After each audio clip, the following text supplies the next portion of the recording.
స్తోత్రాలు దేవా. అయ్యా నిజమైన స్తోత్రాలు దేవా. దేవా ఇక నిత్యంగా నేనైనా సరే వాక్యం చెప్పేది మాత్రం మీరే దేవా.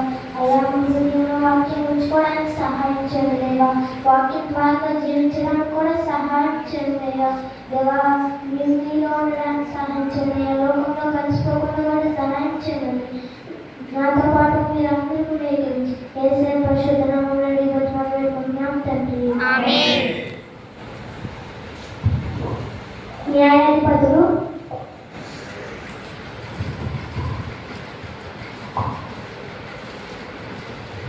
6వ అధ్యాయం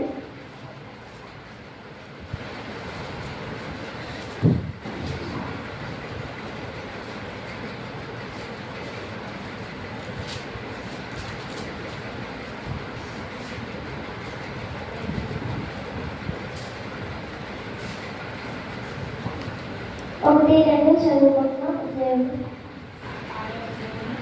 ఇశ్రాయేలీయులు యెహోవా దృష్టికి దోషులైనందున యెహోవా 7 ఏళ్లు వారిని మిద్యానీయుల చేతికి అప్పగించెను. మిద్యానీయుల చెయ్యి ఇశ్రాయేలీయుల మీద హెచ్చాయన కనుక వారు మిద్యానీయుల ఎదుట నిలువలేక కొండలలో ఉన్న ఆగులను గుహలను దుర్గములను తనకు సిద్ధపరచుకొనిరి.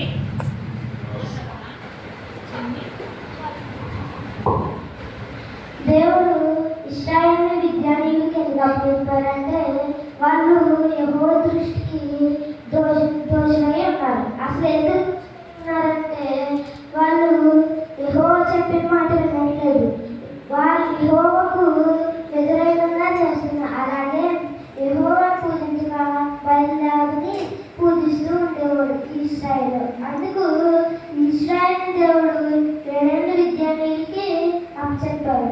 అయితే ఇప్పుడైతే జాబ్స్ ఉన్నాయి కానీ అప్పుడు వ్యవసాయం చేసుకుంటూ పశువులు కాసుకుంటూ ఉండేవారు. కాబట్టి వాళ్ళు ఏం చేశారంటే వాళ్ళు ఇశ్రాయేలు వ్యవసాయం చేసి వాళ్ళు ధాన్యం వచ్చేటప్పటికి విద్యానీయులు వచ్చి వాళ్ళ దగ్గర నుంచి ధాన్యాలు ఆడుకునేవారు. పశువులు అంటే పశువులు కూడా తీసుకుని వెళ్ళిపోయేవారు. అయితే ఈ ఇశ్రాయేలు రోజు రోజుకి వీరి పరిస్థితిని మరీ హీనంగా తయారైపోతున్నాయి. అందుకే యెహోవాను మొరపెట్టుకున్నప్పుడు యెహోవా ఏమన్నారంటే నేను మిమ్మల్ని విద్యానీయుల చేతిలోంచి విడిపిస్తాను, అలాగే ఈ దేశాన్ని మళ్ళీ మీకు తిరిగిస్తాను అని చెప్పాడు. ఈ 2 విషయాలు పక్క పెట్టుకుంటే పైగా ఇశ్రాయేలులోనే గిద్యోను అనే ఒక వ్యక్తి ఉన్నాడు. గిద్యోను తన తండ్రి పేరు యెహోషువ. అయితే ఈ గిద్యోను ఊరు చివర ఏం చేస్తున్నాడంటే చెట్టు కింద కూర్చుని ఉన్నప్పుడు ఒక దూత వచ్చి పరాక్రమ గల బలాఢ్యుడా యెహోవా నీకు తోడై ఉన్నాడు అన్నాడు. అప్పుడు గిద్యోను ఏమన్నాడంటే యెహోవా నాకు తోడై ఉంటే మా పరిస్థితులు ఎందుకు ఎలా ఉంటాయని గిద్యోను అన్నాడు. మనలో అప్పుడప్పుడు అవిశ్వాసం వస్తుంది. ఏంటి యెహోవా అసలు దేవుడు అన్నవాడే లేడు, మాకు యెహోవా తోడై ఉంటే మా పరిస్థితులు ఎందుకు ఎలా ఉంటాయి, అందరిలాగానే మాయ కూడా ఉంది కదా అని మనం అనుకుంటాం. కానీ దేవుడికి ఎప్పుడు ఎలా చేయాలో ప్రతి ఒక్కటి తెలుసు. అప్పుడు గిద్యోను మళ్ళీ అలా అన్నప్పుడు దూత అన్నది బలము తెచ్చుకొని విద్యాని చేతుల్లోంచి ఇశ్రాయేలు రక్షించు అంటాడు. అయితే ఈ గిద్యోను ఏమంటాడంటే దేని సహాయం చేత నేను ఇశ్రాయేలు రక్షించాలి అని ఈ గిద్యోను అంటాడు. దేని సహాయం చేత నేను ఇశ్రాయేల్ని రక్షించాలి అన్నప్పుడు బైబిల్లో ప్రతి ఒక్కసారి క్వశ్చన్ ఉంది. నేను నీకు తోడై ఉన్నాను, నేను నీకు తోడై ఉన్నాను అంటున్నాను కానీ దేవుడు ఈ గిద్యోను దాన్ని గుర్తు చేసుకోండి. బైబిల్లో యెహోవా నేను నీకు తోడై ఉన్నాను అన్నది 666 సార్లు ఉంది. నేను నీకు తోడై ఉన్నానని దేవుడు చెప్తున్నాడు. మనం ప్రతి విషయంలో ఆయన మనకు తోడై ఉంటాడు కానీ ఆయనతో మనం మాట్లాడము. ఆయన మనతో మాట్లాడాలని ఆశపడతారు కానీ ఆయన మనతో మాట్లాడలేదు. ఎందుకంటే లోకానికి మనము సమయాన్ని ఎక్కువ కేటాయించుకుంటాం కానీ దేవునికి ఎక్కువ సమయాన్ని కేటాయించుకోవట్లేదు. కాబట్టి ఆయన మనతో మాట్లాడలేకపోతున్నారు. ప్రతి విషయం నీకంటే ముందెళ్ళి నీ ప్రతి కష్టాన్ని చిన్నగా చేసేస్తున్నాడు. నేను మీ అందరికీ ఒక చిన్న కథ చెప్తాను ఇక్కడ.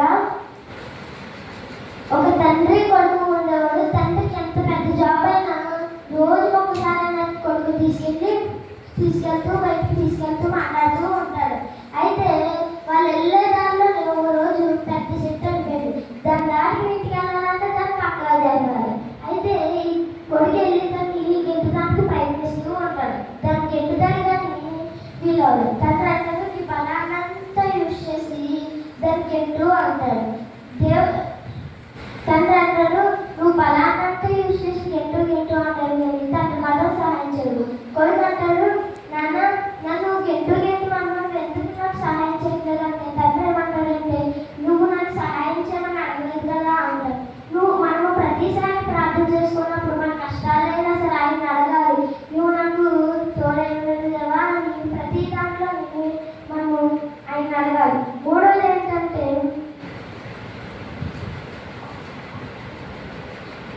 అప్పుడు గిద్యోను ఏమంటాడంటే నేను నా కుటుంబము ఎన్నిక లేని వాడు అని గిద్యోను అంటాడు. గిద్యోను ఏమంటాడంటే నేను నా కుటుంబము ఎన్నిక లేని వారిని అంటాడు. నువ్వు నా కుటుంబము ఎన్నిక లేని వారైనా సరే దేవుడు చేసేటప్పుడు ప్రతి ఒక్కరిని ఒక్కొక్కరికి ఒక్కొక్క తలం పెడుతూ చేస్తారు. అంటే దేవుడు ముందు చెప్పాడు కదా గిద్యోన్ని పరాక్రమం గల బలాఢ్యుడా అన్నాడు. ఎవరిని పరాక్రమం గల బలాఢ్యుడా అన్నాడు. అంటే ధైర్యంతో ఉన్నవాడా జ్ఞానం ఉన్నవాడా అని అర్థం. ఈ గిద్యోను ఏమనుకున్నాడు నేను నా కుటుంబము ఎన్నిక లేని వాడు గిద్యోను అనుకుంటున్నాడు. కానీ దేవుడు ఏమన్నాడు పరాక్రమం గల బలాఢ్యుడా అని దేవుడు అన్నాడు. మనము నా వల్ల ఏది కదా మనం అనుకుంటాం, కానీ మనం చేసిన దేవుడికే తెలుసు మనలో ఏ తలపులు పెడతారు. ఆయన మనము అడగాలి దేవనాలో ఏ తలపులు పెట్టామని అడిగి ఆ రోజు కొత్తగా జీవించాలి. అయితే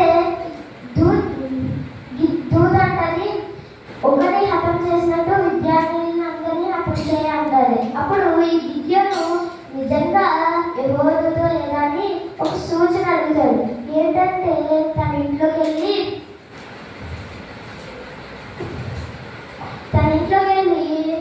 మాంసమును పొంగున బకెట్లు తెచ్చి రాయిలను పెడతారు. అయితే దూత అంటది వాటి మీద నీళ్లు పోయి అంటది. నీళ్లు పోసినప్పుడు ఆ దూత నేలలోంచి రాయిలోంచి అగ్ని వచ్చి ఆహారం అంతా కాల్చివేస్తుంది. అలాగే ఆ దూత కూడా మాయమైపోతుంది. ఈ గిద్యోను ఆ దూతకి గిద్యోను యెహోవాను ఆ దూత యెహోవా దూతను నమ్మి యెహోవాకు బలిపీఠం కడతాడు. దానికి సమాధానకర్త అని పేరు కూడా పెడతాడు. అయితే యెహోవా ఏమంటాడంటే నువ్వు వెళ్ళి నీ తండ్రి కన్ను బలిపీఠం కూల్చివేసి పైన నదివేయి అన్నప్పుడు ఆ గిద్యోను తన సహోదరుడు కొంతమందిని తీసుకువెళ్ళి అలాగే చేస్తాడు. అయితే దేవుడు మళ్ళీ ఏమని చెప్తాడంటే నరికివేసిన ఆచరణతో మళ్ళీ 7 ఏళ్ళ ఎద్దును నాకు బలి అర్పించు అంటాడు. అలాగే గిద్యోను అలాగే బలి అర్పించాడు. గిద్యోనుకి అయినా సరే యెహోవా మీద నమ్మకమే లేదు. యెహోవా మీద అసలు నమ్మకమే లేదు. ఎందుకంటే నేను అసలు ఈ ఇశ్రాయేలుని రక్షిస్తానా లేదా అని ఎక్కడో చిన్న అనుకుంటా. అయితే ఈ గిద్యోను యెహోవాతో అంటాడు నేను ఈ గొర్రెబొచ్చు తీసి కాలంలో పెడతాను. అది కిందంతా పొడిగా ఉండి నేలంతా పొడిగా ఉండి బొచ్చు మాత్రమే తడిగా ఉండాలని చెప్తారు. అలాగే మరుసటి రోజు వచ్చి గిద్యోను చూడగానే అది బొచ్చుతో బాగా తెచ్చి ఉంటుంది. అయితే దాన్ని పిండగానే పాత్ర అంతా నిండిపోయి ఉంటుంది.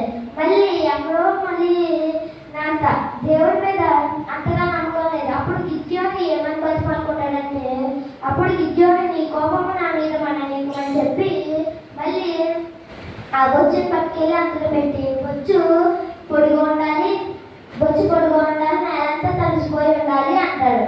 అలాగే బొచ్చు అంతా పొడిగా ఉంటుంది, అదంతా తడిగా ఉంటుంది. అయితే దేవుడు గిద్యోనుని ఏమనుకున్నాడో అది జరిగించాడు. అయితే గిద్యోనికి యెహోవా మీద నమ్మకం వచ్చింది. నమ్మకం వచ్చాక గిద్యోను కొంతమందిని తీసుకుని ఇశ్రాయేలులో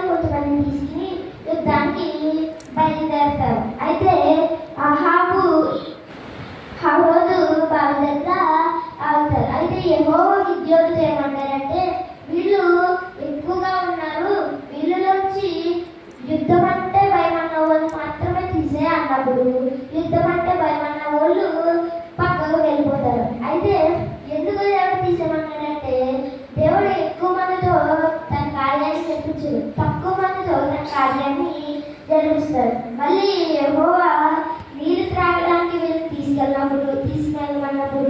తీసుకెళ్ళినప్పుడు కుక్కల తాగే వాళ్ళందరినీ పక్కన పెట్టి దోషులతో తాగే వాళ్ళందరినీ ఒక పక్కన పెట్టమన్నారు. అలాగే గిద్యోను చేసినప్పుడు ఎంతమంది వెళ్ళిపోయారంటే ఎంతమంది వెళ్ళిపోయారు? యెహోవా యుద్ధం అంటే భయపడిన వాళ్ళు వెళ్ళిపోయినప్పుడు ఎంతమంది ఉన్నారంటే 65,000 మంది ఉన్నారు. కానీ వెళ్ళిపోయారు. ఉన్నవాళ్ళు 10,000 మంది నిలిచారు. అయితే నీళ్లు త్రాగక పక్కన తీసేసి దోషులతో తాగిన పక్కన పెడితే 300 మంది ఉన్నారు. ఈ 300 మంది అంటున్నారు యుద్ధానికి ఇంకా కావాలి కానీ గిద్యోను తీసేస్తావేంటి అంటున్నారు. అయినా సరే గిద్యోను ఏమి అండు. అయితే ఆ రాత్రి గిద్యోనుతో ఏమంటారంటే నువ్వు విద్యానీయుల దగ్గరికి ఒక్కసారి వెళ్ళినప్పుడు తనతో పాటు ఎవరు తీసుకెళ్ళమన్నారంటే పూర్వజుతో కూడా తీసుకెళ్ళమన్నప్పుడు పూర్వజు కూడా తిరిగి ఇద్దరు వెళ్ళినప్పుడు అందులో ఇద్దరు చెరిగెత్తులు మాట్లాడుకుంటూ ఉంటారు. ఏమని తన కళ గురించి 13వ అధ్యాయం చదువుకున్నాం. 7వ అధ్యాయం 13వ వచనం.